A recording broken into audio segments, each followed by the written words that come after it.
Something extraordinary is happening in this car chase in Santa Clarita.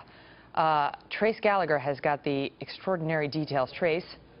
Crazy, Megan, because this is now in downtown Los Angeles near the University of Southern California, and it really has been jackpot for the entire downtown because these suspects are now throwing money out the window, and they have been for the better part of the last 15 minutes. And now the dangerous situation is you have kids that are actually running out of their house, watching this on TV and chasing this car, so they're posing even more danger. On top of that, we now believe that at least 3 of the suspects have gotten out, and there are at least 2 suspects that are still in the car. You can see people on the side of the road. If I can, just play the video of them throwing some of the cash out the windows, and they have thrown this out by our count at least 5 or 6 different times. Cash being thrown out, and you can see the kids are all running after it, right? They've done this a bunch of times, Megan, and you can see that these kids are running after the car now. They know where it is. It's on every television station in Los Angeles, and now you get kids running out of their house in downtown looking for a little cash. Now we're back live.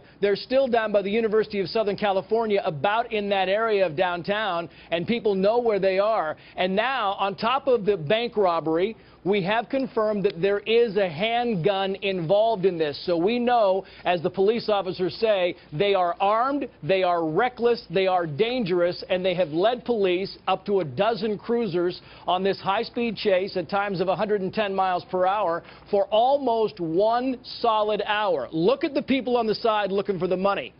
The police tell us, Megan, that every time they throw cash out, they actually have GPS indicators inside the police car, and they push a button.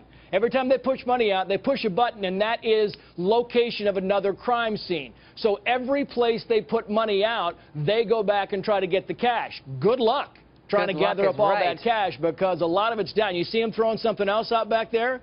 We know there's 2 people in the car, Megan. It looks to me like there could be 3. I mean, we know 3 people have gotten out, but you can see there's some more. and Look they're at the jumping people in front running. of the cops, right? And they're getting in the way. They're trying to jump in front of the cops like, hey, give us the money, give us the money. I mean, this is downtown Los Angeles, a very impoverished area. And when you got people throwing money out, you've got some people that badly want that money. It's a black Volvo. And again, we have kind of reiterated this. They've gone over and they've run the license plate. So if this car's not stolen, they know who they're dealing with. They will try to contact this guy. If he has a cell phone, they'll try and contact his cell phone. Some of them pick up, some of them don't. But all of them are desperate, and some of them, as we talked about earlier, Megan, are 3-strike offenders, which means that they're going away for a very long time when they're caught. These guys are being pursued very aggressively because they pose a very big danger, as we can see, to people around them. It appears, look at the people running up to the car. It appears like they throw the money out the window when the cops get close to perhaps deter the police from continuing their pursuit, because suddenly there are people in between the cop car and the assailant's car picking up money.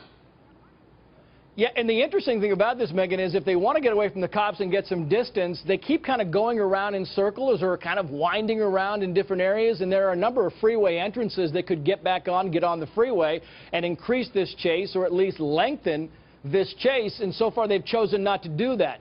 They've chosen to go back to surface streets, and the old rule of hand the police will always tell you is that suspects always tend to go to where they know the best, because they think their best chance to get away is to go to their home territory. We're not saying these guys are from the downtown Los Angeles area, because we simply don't know. But as a rule, a lot of these car chase suspects tend to go where they know because they're familiar with it and they believe that's their best chance of escape, though they never do get away, Megan. Look at folks, some of them waving at the car as it goes along the streets, and who knows how much money, what those bills are that they're throwing out of the window. I was going to ask you earlier whether this was you mentioned attempted robbery, whether it was a successful one. It appears the answer is yes. We'll talk more about it in just a minute. Got to get a quick break in. Don't go away.